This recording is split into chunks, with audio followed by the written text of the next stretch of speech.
Another edition of Beat the Closing Number presented by TheLines.com, breaking down Super Wildcard Weekend. Our 4 best bets for the wildcard games on Saturday and Sunday. We touched on Eagles-Bucks on the Monday edition. Not really much else to say on that game, but we do have a lot to say about our 4 best bets. So stay tuned for those. We'll also be joined by Matt Saint, who won the Circus Sports Million contest over the weekend, $1 million. God bless Matt Saint. We'll talk with him about his process and the experience later on in the show, picking 5 NFL spreads each week. But before we get into it, Mo, remember to give the video a thumbs up and ring the bell to get notifications whenever The Lines releases a new sports betting video on any market. You can also follow Mo on X, Twitter, whatever Elon Musk wants to call it these days, at Nuwwarah with 2 W's. You can follow me at Eli Herskovich, follow The Lines at The Lines US, subscribe, rate, and review, all that good stuff. If you're a listener of the audio-only edition of the podcast, Apple, Spotify, wherever you find your favorite podcast. We are 41-24 with spreads and totals in the NFL season. We'll create a new record for the playoffs, even though it's been a great NFL year for both of us, Mo. But how are you feeling? You're 2 days away from experiencing the tundra, or at least very cold weather, heading over to Arrowhead for Chiefs-Dolphins on Saturday yourself. Probably. It's not set in stone. Still trying to make sure my buddy can get Saturday off. He has on-call shifts, unfortunately, and he is scheduled. So we're trying to bribe people right now. Assuming the bribes go through to get that swapped over, I think that the plan is to go there. Seeing updated forecasts could be minus 14 to 20, it sounds like. Wouldn't have it any other way. I was going to say, I'm not going to the game if I'm hearing that kind of weather. By the way, I made these hypothetical odds for you showing up for Monday's show. Not that you wouldn't. It's not like you're going to a poker tournament, but just because you may be sick. Plus 140, yes. Minus 165, no. That's awful. I think you're 140? Getting sick. Yeah. Oh, my God. No, I mean, I might show up without a finger or the edge of my nose, but I'll make it. All right. I give you props for that. We're going to see Tua make his first career playoff start in that game, and 4 quarterbacks making their first career postseason appearance. C.J. Stroud, obviously a rookie, Tua, Mason Rudolph, and Jordan Love to wrap it up with Packers and Cowboys, and we'll discuss that game later on. But quarterbacks making their first career playoff start. No, I'm sure you've heard this trend at least once or at least seen it this week. 21-38 against the spread since 2003. I think that's a bunch of noise, especially when you go back to last year in the playoffs, Skylar Thompson being the highlight. All 3 quarterbacks making their first career postseason start covered last year, and Thompson as around like a 13, 14-point dog at the Bills, doing so in that first game on Sunday. I don't pay attention to that kind of stuff. I'm betting on 2 quarterbacks that are making their first career start in the postseason. So what say you about that trend?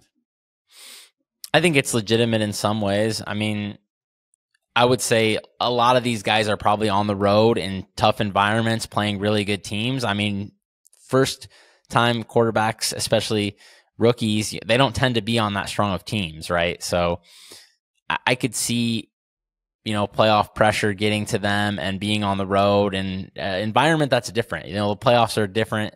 I mean, it's not as different as like NBA or even like the way a baseball playoff game is managed.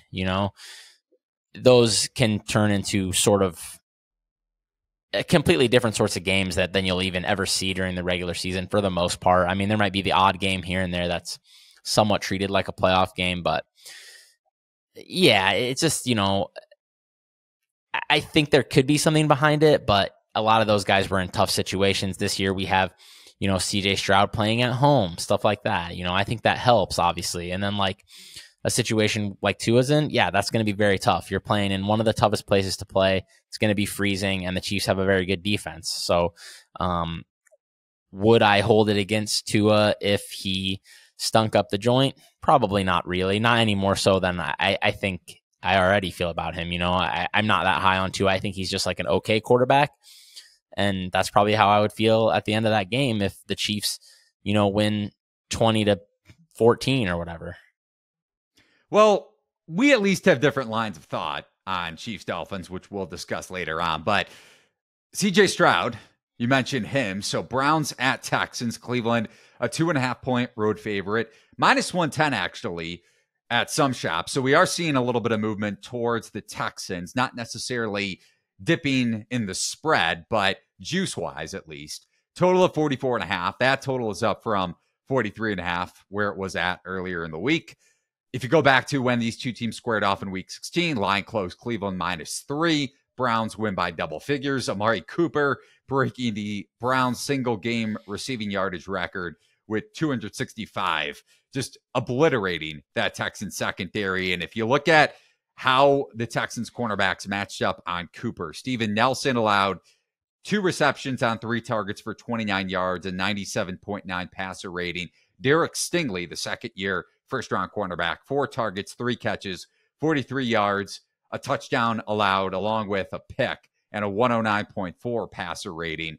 Also, key injury news on the Texans defensive front. Will Anderson didn't play in that Week 16 game. He has yet to practice this week as of Wednesday. We're recording this a bit earlier on Thursday.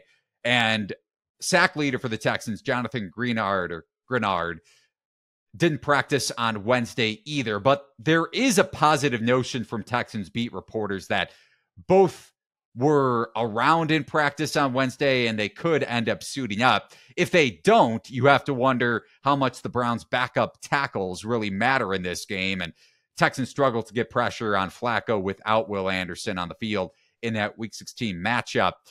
From Week 9 onward, too, Texans ranked number 21 in EPA per dropback allowed. And some of those matchups included Russell Wilson, Zach Wilson. Texans lost by 20-plus points at the Jets. Will Levis twice, Joe Flacco, and Gardner Minshew. So big mismatch for this Browns offense and Joe Flacco, a veteran quarterback, going up against an inexperienced quarterback. And by the way, I want to go back to that trend. The first-year playoff starts coming against quarterbacks that have experience, so keep that in mind when I mention those numbers. But it's Flacco against Stroud, and if the Texans don't have their 2 key players on the defensive line, it's going to be difficult for Houston to cover this game, right?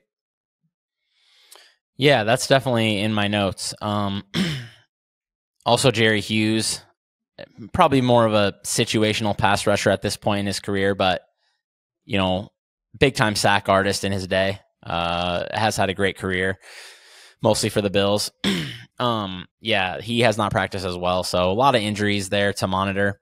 On the other hand, you have Amari Cooper, who has not practiced as well, so that's obviously massive. I mean, you already talked about the line he put up last time, but just in general, I mean, he's just been really great for them pretty much all year, but seems to have especially hit a new level of chemistry with Joe Flacco. So I'm interested in the Texans still, but it doesn't look like a 3 is coming. Obviously, some concerning injuries in their playmaking as well. You definitely do not want to be running out John Mechie and something Xavier Hutchinson at receiver. Not a good situation to be in. So we'll see how Noah Brown and Robert Woods end up going. I believe Woods did end up logging a practice. Noah Brown, I don't think so. I'm guessing he's out. But yeah, Grenard is a very important piece for sure. Coaching as well is also in my notes here. A lot of hate towards the Texans offensive staff in NFL podcast verse this week. All the shows I listen to, just everyone furious that they are just plunging into a cloud of dust multiple times. I believe something like 40 yards they produced on all their first down runs against the Colts or something. So pretty rough situation there. Hopefully they're looking at the tape. Hopefully they understand what this Browns defense is. And no matter what they do, they're going to have to just ride CJ Stroud, win, lose, or I guess you can't draw. But, you know, it's just win-win. You know, either you win the game and CJ Stroud gets a big W, or you take a loss and it's still his rookie year and he learns from it and gets a lot better. So, you know, they just need to just make CJ Stroud the focus and this passing game and try to hit this Browns defense where teams have accumulated some big passing yards at times on them. The Rams, can't recall if the Ravens did or not. I think that was mostly just Trump surviving plays on off the ground. turnovers as well in the first game for sure. But, the Colts obviously had that huge game against them. So some of these indoor games, they have been beaten up by opposing passing games. So I think that bodes a little bit well for the Texans here as well. Definitely an interesting matchup and one where I do like the Texans at 3. I just don't really see that happening at this point. Like you said, the way the market has been moving, it is looking like they're expecting some points though, which I think I agree with. I was leaning to the over when I initially looked this one over. Yeah, and the market with you on that number too, up above the key number of 44 when it comes to totals. You mentioned Stroud. So looking at Stroud against man coverage defenses, or in the Browns case, they play a mix of cover one, second most cover one rate in the NFL, and fourth most man coverage rate, around 36%. And Stroud against man coverage this season among 39 qualified quarterbacks ranks 22nd in completion percentage, right around 52%, 52, 53%, 38th in EPA per dropback of 39 quarterbacks, and a touchdown rate of 3.4%, and his touchdown rate overall this year, 4.6. So it dips quite a bit when you look at how he performs against man coverage. Grant Delpit potentially back at safety this week for the Browns. I mentioned on the Monday edition of Beat the Closing Number, I may be looking at a Texans teaser leg. I think I'm going to stay away from this game completely, especially with the market shifting above the key number of 44 when it comes to the total. Yeah, Delpit back would certainly be nice. Big Grant Delpit fan, have been since his days at LSU. Yeah, I'm still concerned about this Browns offense, though. I don't really believe in Flacco because the metrics don't believe in Flacco. So I watched the last game they played against the Texans, and I thought he made multiple incredible throws. I just question how repeatable that is. It may be repeatable against this secondary. We'll see if Houston winds up shadowing Cooper, and we'll see how effective Cooper is too. Or you can go with a safety over the top and try to put Stingley on one of the other Browns receivers just to try to make Cooper beat you off of double teams and force Flacco into more mistakes. We'll see how D'Amico Ryans and the Texan staff winds up playing it. You mentioned some of those first down runs against Indianapolis. Maybe the Texans staff, when it came to film, was looking at the Colts run defense without Grover Stewart, because clearly that defensive front is much different with and without Stewart in the lineup. But it sounds like no play for both of us with this Browns and Texans game. That won't be the case, at least for me, with Dolphins and Chiefs. Kansas City up to a 4.5-point home favorite. Keep in mind the line open on Sunday night at KC -1.5. Total between 44, 45.5 as it opened at 47.5. And we touched on the weather from the get-go on this show. 8 degrees is looking like the projection for the temperature. Wind chill projected at -14 degrees with 17 mile per hour winds. Good luck to you, Bo. The Dolphins, good luck to Miami. But to preface, I am betting on the Dolphins. Miami 1-17 straight up, 4-13-1 against the spread since January of 2017 when played in sub 50 degree weather. I smirk at that trend just because this is a completely different Dolphins team, and I get the narrative around Tua. But for Mimo, I just think this line is a little bit inflated with that narrative mixed in, and there are some key injuries to keep in mind too that I'll get to. If you look at Wednesday's walkthrough and practice, limited participants would have been Tyreek Hill, Jalen Waddle, Devon Achane, Raheem Mostert, Teron Armstead. And keep in mind, Armstead was projected to not practice on Tuesday. So that is good news from the Dolphins from that perspective. Liam Eichenberg, their center, and Jalen Ramsey all would have been limited participants, at least on the projection. No Deshaun Elliott, Javon Holland, Xavier Howard, already without Jalen Phillips, Bradley Chubb, and Andrew Van Ginkel when it comes to their pass rush. But the reason why I like Miami above the key number of 3 and inching above 4, Mo, is you look at this Chiefs run defense, bottom 10 in the NFL when it comes to DVOA and EPA per carry allowed. And they also struggled when it came to limiting opposing rushing attacks and explosive carries. And Miami has the most explosive rushes in the NFL, 8th best run block win rate. And that's key if you get Armstead and Eichenberg on the field. Also, you go back to that week 9 game where Miami lost by 7. I know Kansas City was up 21-zip at half, but Mostert 7 yards a carry. So I do think there is something to the Dolphins being able to run the ball. And that also plays into Tua's hands, even though he's going to be in cold conditions, which is not in his favor, to say the least.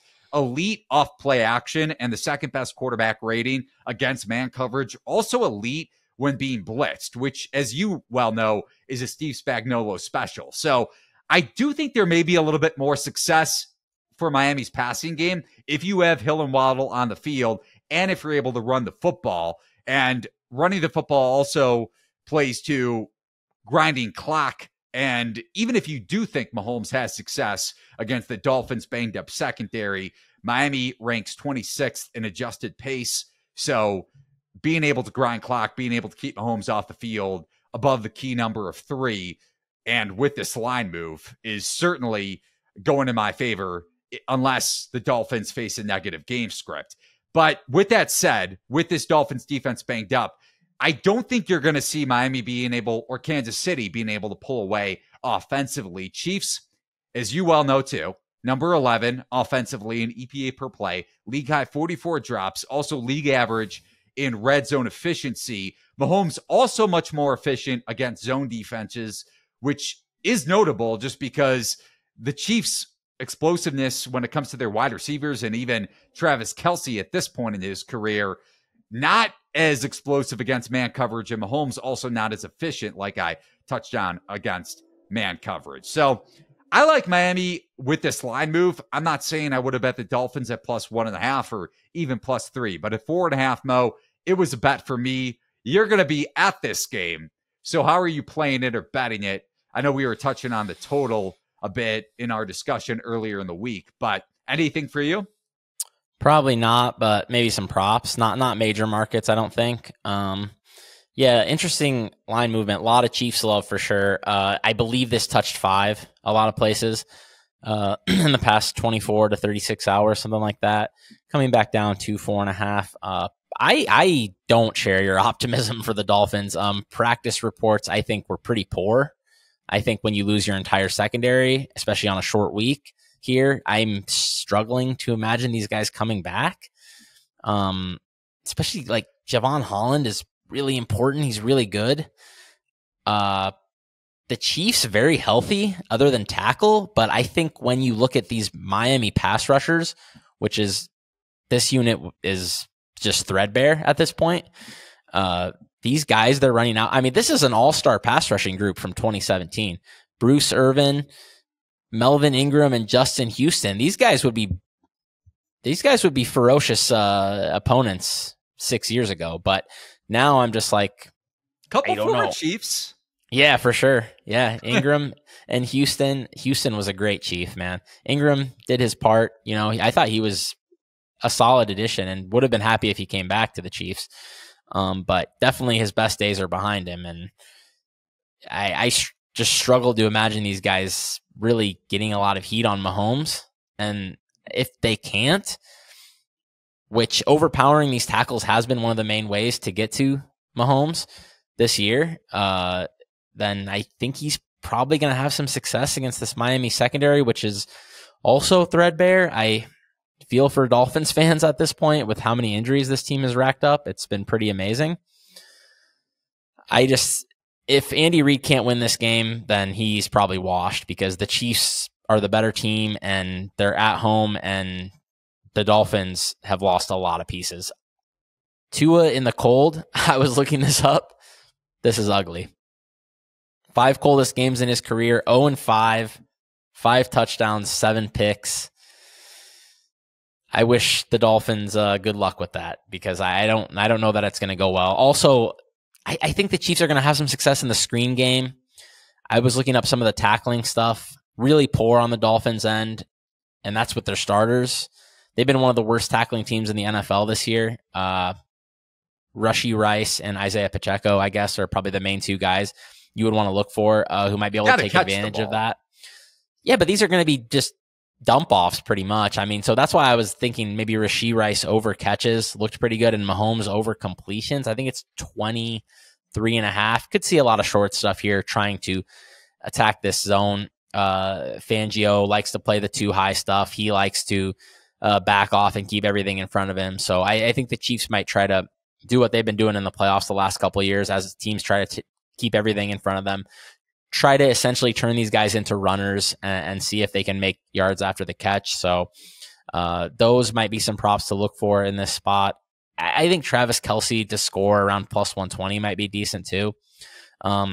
Taylor Swift on Peacock. You're definitely, so your point about the running is, I get it, but it's also like, I've seen this against the Chiefs for 6 years now, basically since Mahomes took over. Like, so many poor run defenses, teams come in, they try to do it, it doesn't work. It just never, ever, ever works. But so my counter to you with that is this isn't the same Chiefs offense that can pull away. So I'm not saying Miami wins this game outright, but I actually kind of think, to your point about Andy Reid, if the Chiefs don't win this game, Andy Reid is washed. I think the Dolphins have a coaching advantage with Mike McDaniel and Vic Fangio going up against Andy Reid and Matt Nagy. And Spagnuolo, just from the standpoint that if the Dolphins can control the script and run the ball, despite the narrative of Tua and cold weather, the matchups favor the Dolphins offensively. Yeah, but that's what I'm getting at is there's all these teams that on paper should have ran the ball all over the Chiefs. Derrick Henry, multiple strong rushing attacks they faced. The Eagles. But that was going back to that Super Bowl team in 21, that was such an explosive Chiefs offense, just juxtaposed to this one when they pulled away from Tennessee late in that first half. Yeah, I'm just saying there's all these teams that should have been able to run the ball, and they really couldn't. So I'm just always skeptical when I see that at this point. But that being said, I mean, Achane is a hell of a weapon for sure. So we'll see how that goes for the Chiefs. But yeah, like you said, could be a live betting opportunity. Miami goes down, 10-3, whatever it is, late in the second. Maybe you just hit the Chiefs minus 6.5 or whatever it is at that point, because I struggle to imagine them having any success in this game if they're not running the ball well, because that's been a way to attack the Chiefs. And I'm always skeptical of that. But like I said, if he does find some creases, there's few guys you would be more scared of hitting a crease at this point than Achane. So, where other running backs might get 15 to 20, he might get 60. Also big with Mostert. Not only is I think it's pretty much guaranteed that he's going to play, even though he's been a limited participant with these couple of walkthroughs. But the fact that he didn't play last week, you mentioned that Kansas City, pretty healthy outside of their tackles, and they had a bye essentially against the Chargers with all those guys sitting out. But Mostert not playing against the Bills probably benefits him. And if Miami's going to win this game or cover, they have to run the ball, to both of our points. So Dolphins going to need some explosive rushing plays for sure. On to the Sunday wildcard slate. Packers at Cowboys. Dallas still around a 7.5 point favorite, but we are seeing some money come in on the Packers. With Cowboys, there are some even money 7.5s available. Total of 50.5. This one opened at 48.5, but still holding steady at around 50.5 throughout the week. We're both on Green Bay, Mo, but you take this first on why you like the Packers, and I'll back you up here. Well, I just really like this offense in this spot. I bet some Packers team total over as well. Looks like Christian Watson is a favorite to go. I think it's been over a month since he went down with strained groin, maybe. Really odd injury against the Chiefs. But yeah, I think the market definitely seeing what I'm seeing here in terms of the total for sure. That has inched upwards. And juice starting to look like it might drop to Packers -7 soon. They're 115, 120 everywhere. So I really like their matchup up front, specifically against a pretty weak Cowboys front that, yes, they can get pressure at times, but have been bulldozed in the running game and really just still at the end of the day have a mediocre pressure rate. So I also think, just to throw an extra thing out there, since We already talked about this one a lot, but these props weren't out yet. I really like Aaron Jones, leading rusher, plus 700. I think that is just a great bet. I think you can even look at Jordan Love, plus 950, leading passer. I mean, but I just like Jones a little more, but especially if A.J. Dillon sits. Right. I'm with you one way or the other, too. I think we are both in love with this Packers offense, especially against Dallas's defense.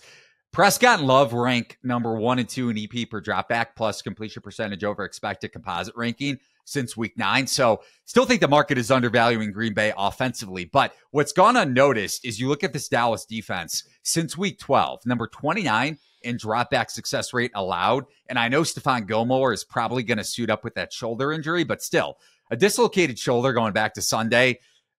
Who knows how that affects him? Even if it doesn't, a very favorable matchup for Love. Like you hit on, Packers offensive line, number 2, pass block win rate going up against the Cowboys defense in front, and just defense overall that really relies on generating pressure.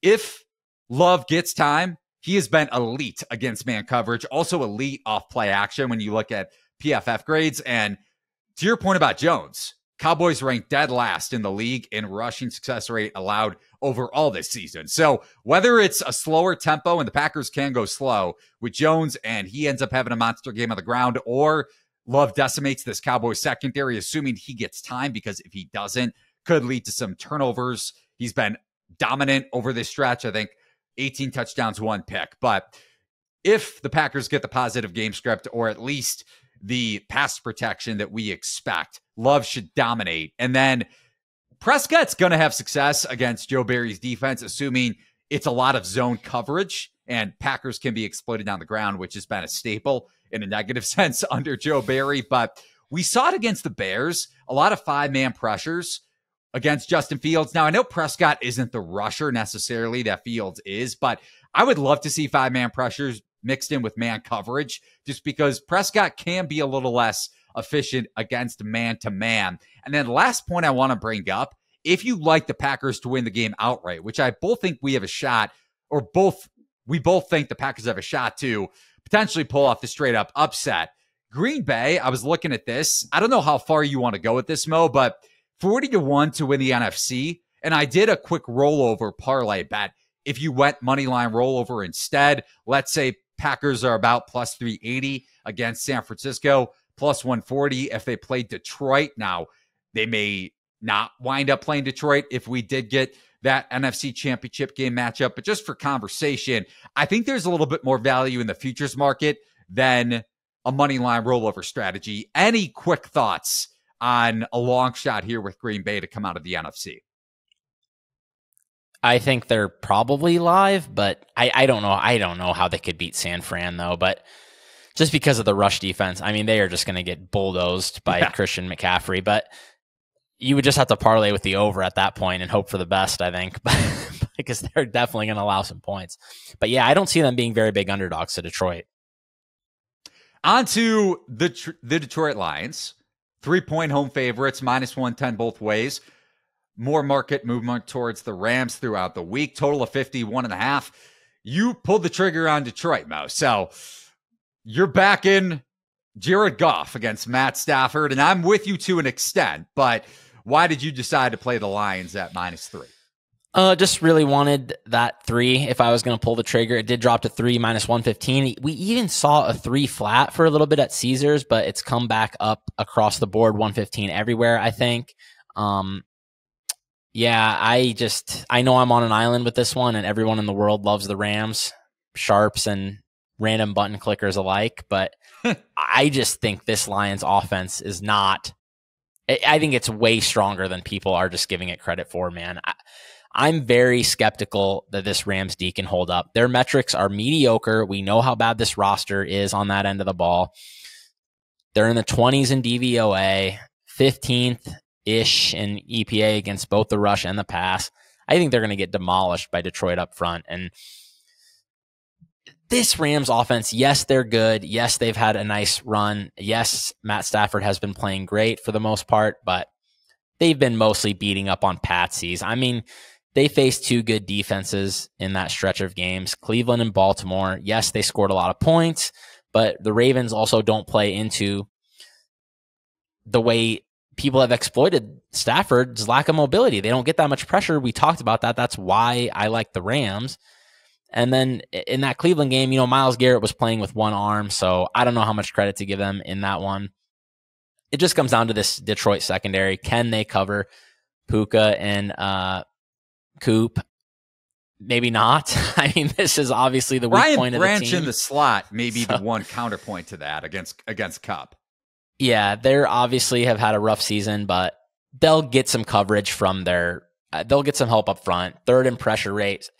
And they blitz a decent amount too. And the Giants really got to Stafford with their blitzes, multiple 10-yard sacks. I kind of think if that happens a couple times, that might be enough for Detroit. They don't need that many stops in this game. So I think 3 is kind of disrespectful to Detroit. I mean, I know everyone likes the Rams, and for good reason. They have literally covered like 7 straight games, but I like the other side here.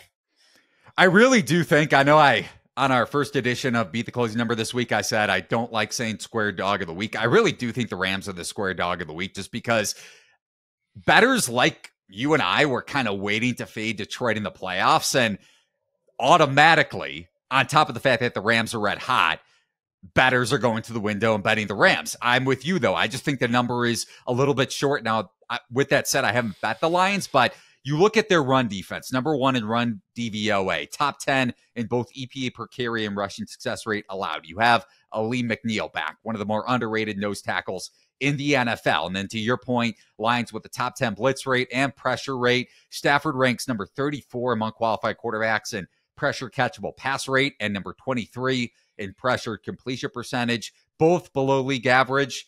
Rams also 21st in pass block win rate, and Noteboom and Dotson more so, just because Dotson's a better pass blocker than Noteboom, both banged up.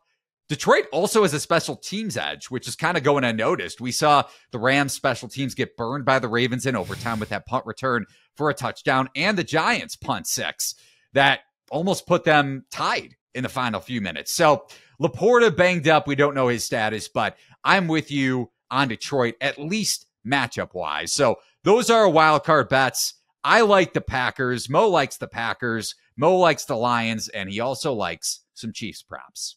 Now, as we promised, the winner of the Circa Millions contest, picking 5 NFL spreads each week, going back to week 1 over at Circa Sports, Matt Saint.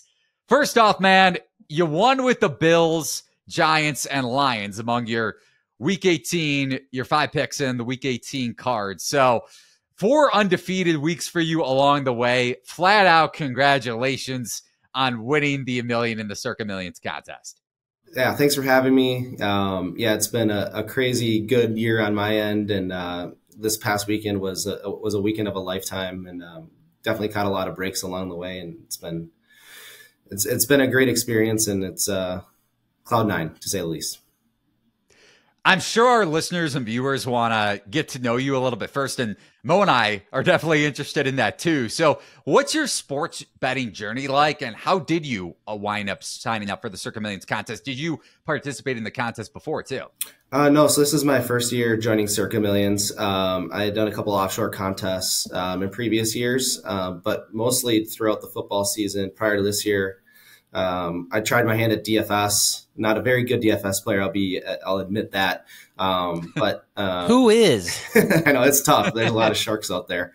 But no, I wanted to focus on millions this year. Last year was around this time last year. I told my wife I was going to go out and register and try it out. Had no idea. My level of expectations were really, really, really small, but I gave it a shot. I'd done a lot of work over the summer to get ready for this year.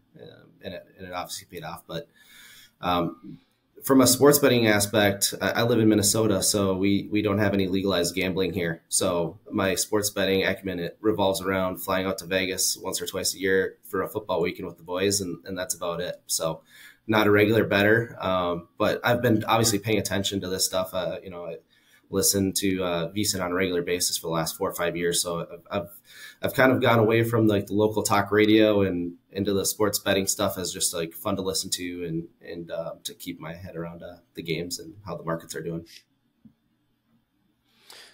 So when you say you prepped, first of all, what was that involving? And then to follow that up, what sort of like, did you have like a general strategy, or did you just take everything week to week? Like, were you trying to go in and maybe pick a few contrarian sides? Were you trying to identify specific teams and just bet them as a system?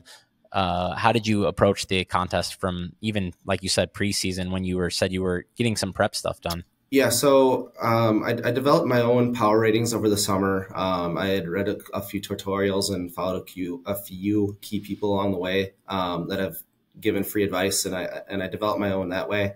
I also created like a big grid of every team, what their schedule looked like. So if I knew if they were coming off of a prime time or a mini bye or long bye, London trips, etc. I picked up Warren Sharp's book this year and looked at a lot of the recent trends and read a lot of his preseason analysis that dated back last year.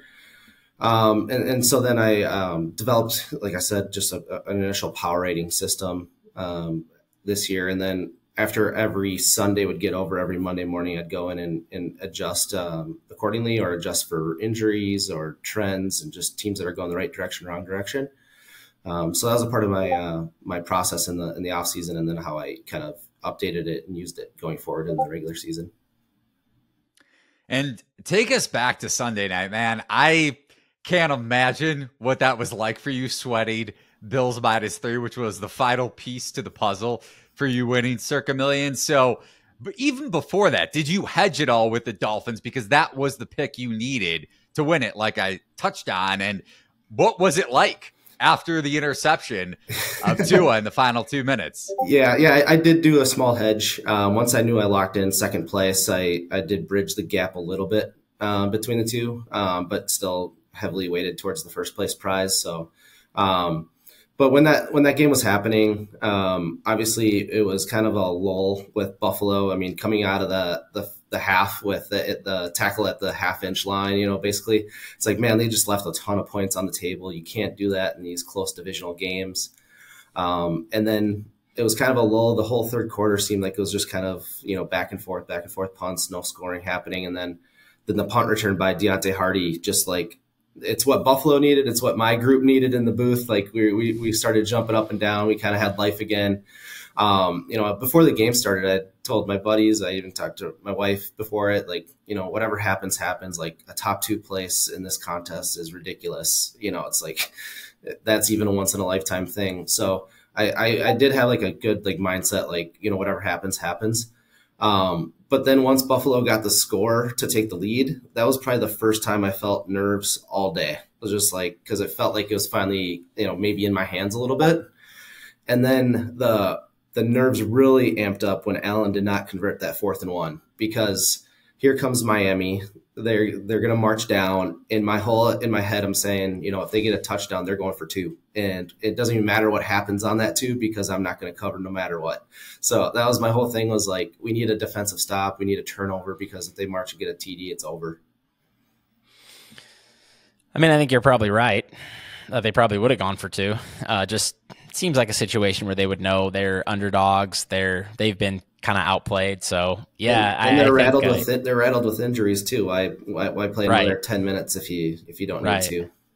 Yeah, I feel like you're probably right. So when you say you had a group with you, can you explain? So did you have some backers, or are you just talking about you had your boys there to sweat with you? And then also, can you kind of tell us what the whole experience was like?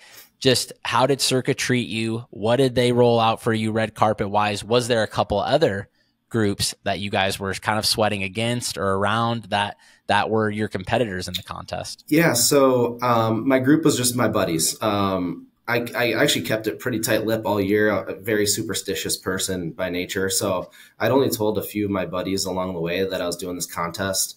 So when it became like close to contention, I think like mid-December, they were starting to reach out, like, can I book my trip to Vegas yet? I'm like, you guys do what you want to do. I'm not booking anything until week 17 is over, because I didn't want to like get ahead of myself, because I knew like if I do that, I'm going to go 1-4, and I'll drop to 50th, and it's a moot point. But so I just had some buddies. I was solo on the entry, so all my picks were on me, and no investors or anything like that. And from a Circa standpoint, they were awesome all weekend.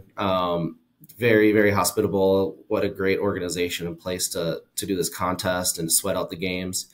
They accommodated with transportation and lodging for the weekend. And then Jeff Benson, the director of the sportsbook, he was just outstanding all weekend with me and the other competitors as well. They were accommodating from all the contestants that were at the upper portion of the standings from a credit standpoint. So if we wanted to get down on a hedge, they were very open to allowing that and making that happen. So they were great. And then as far as sweating next to me, the group that finished fifth, I think their name was Manifest. They were sweating bills with us. So we started in the second half starting to, have a little camaraderie with those guys, which were fun. I think they were a group of four that split their entry, 3 or 4 guys. And then from RD, I had heard he was in the book. I didn't cross paths with him at all. So, from anybody that was sweating against, what we were going for, it wasn't really close by or anything like that. So there wasn't any animosity or looking over my shoulder to see, how we were acting versus they were acting or anything like that. So, but overall the Circa team and Derek Stevens and what they've got going on there, it's just second to none. It was a lifetime, it was an experience of a lifetime, really, from everything that happened from the time I got off the plane on Friday to the time I, left the Red Eye Monday night after the college playoff championship. So that was fun. Sounds unbelievable. Mo and I both know Jeff Benson, Derek Stevens, Jeff Davis. I don't know if he was there supporting you a little bit, but I know Jeff pretty well going back to my days as a radio producer. So all great guys from when Jeff was at Caesars, I'm saying, but all great guys over at Circa Sports for sure. Matt, you told us before you came on the podcast that you're from Minnesota and there was something about a Vikings sex scandal. So you got to dive into that because I made you stop just so you could talk about it on the podcast, not to say something completely tangential to the Circa Millions, but when you hear something like that, you have to ask. Yeah. So this is, this was the mid 2000s. This is Dante Culpepper being on the Vikes. This is Bryant McKinney, Fred Smoot era. And so I live in the suburbs of Minneapolis, just south of Lake Minnetonka, where this infamous incident occurred.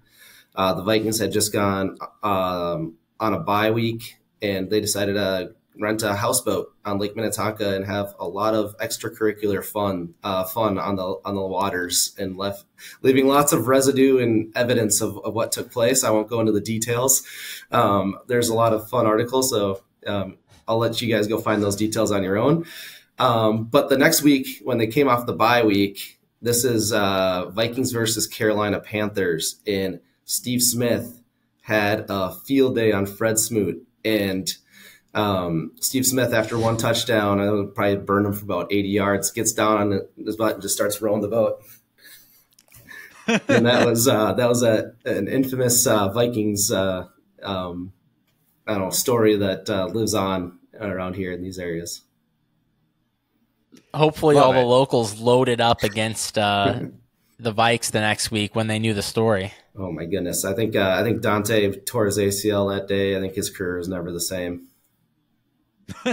Yeah, Steve Smith burned a lot of people, a lot of corners back then too. I remember 2005 Bears Panthers torched Cedric Tillman and that Chicago secondary. But we talk about bets. Mo said hopefully Vikings fans and bettors got down on the Panthers. But looking at wildcard weekend, the Vikings aren't playing, completely faltering down the stretch. I think losing, 5 of 6, 6 of 7, whatever it was. What are your favorite wildcard bets? Maybe you're betting against the NFC North champs out of spite. What are you looking at this weekend for the NFL? Yeah, I'm not sure what the current line is in that Rams and Detroit game. Earlier in the week it was Detroit 3.5. I don't know if it's 3. I probably wouldn't touch it. If it's 3.5, I'd probably take a little bit of a. It's City 3 minus 110 at most books. Yeah, that's probably. I don't know. Now that it's down to 3, it's probably a stay away. At 3.5, I do like the Rams. I think with Laporta's injury, I'm not sure if he's going to be able to go. If he does, I don't know if he's going to be fully healthy. I think the Vikings proved that secondary is very susceptible to long plays. So even if Detroit does get a lead, I think the Rams are going to be able to stay in that game with their passing attack and Kyren Williams. I think their defense has been somewhat underrated. I know they're not like great from just talent wise, but together as a unit, they've actually outperformed. And that was a team like I got dead wrong in the offseason, and they've completely blown away my expectations. I thought they'd be a bottom 5 team in the league, especially if they faltered. But I think the Rams are playing hot. They're in the dome too. They're familiar. You got the Stafford angle versus Goff, so that's going to be a super fun game. So I lean the Rams there. And especially if it gets to 3.5, 3 might be kind of a stay away. But if it claws back to 3.5 and Detroit gets some money, I'd like to go the other way on that and take the dog.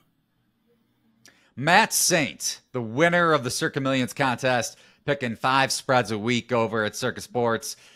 God bless you. I said it earlier on the podcast. I'll say it again. Congratulations, man, especially because you're in this by yourself. So I'm sure your wife is pretty pumped up, to say the least. But really appreciate the time, man. And we'll definitely be talking to you sometime soon. Yeah, anytime, guys. Thanks for having me. It's been a pleasure to join you today. Mo, are you winning the Circa Millions next year? Probably not. Yeah, sometimes it's it kind of makes you want to get salty when you see a first-time newbie just rip it off, no problem. And I've been doing it for 10 years, and we've had actually good results most of the years, but not ever coming close to winning. So, yeah, I'm going to guess no again. Minus 500 no if we're making hypothetical odds. I still can't believe you don't think you're going to get sick going to Chiefs Dolphins on Sunday or Saturday night. I mean, bad experience 2 years ago, but we made it through last year. So let's hope we're on a hot streak. Good luck to you. Good luck to Matt with his Rams bet, potential Rams bet. Good luck to us with our wild card bets, despite the fact that we're kind of oppo on Chiefs Dolphins. Although your Chiefs props can hit, win by 3, you go home happy. Dolphins cover, I sit in the bar happily. So I think we both could be winners on Saturday night. But hopefully you enjoyed yet another edition of Beat the Closing Number. Mo, any last words before we get out of here? Nope, Chiefs by 3. Everybody wins. Everybody wins. For Mo, you can follow him on X at Nuwwarah. 2 W's. You can follow me at Eli Herskovich. Follow the lines at the Lines US. You can get all of our bets in real time in the Lines Discord channel. The link is over at thelines.com in the top right-hand corner. Play.thelines.com to get our bets in real time. Just head over to the rolls section of the server to get notifications. Also, thelines.com to get our betting columns. I have my best bets column up for Wildcard Weekend. Thanks for watching and listening to another edition of Beat the Closing Number. So long, everybody, and good luck on your bets.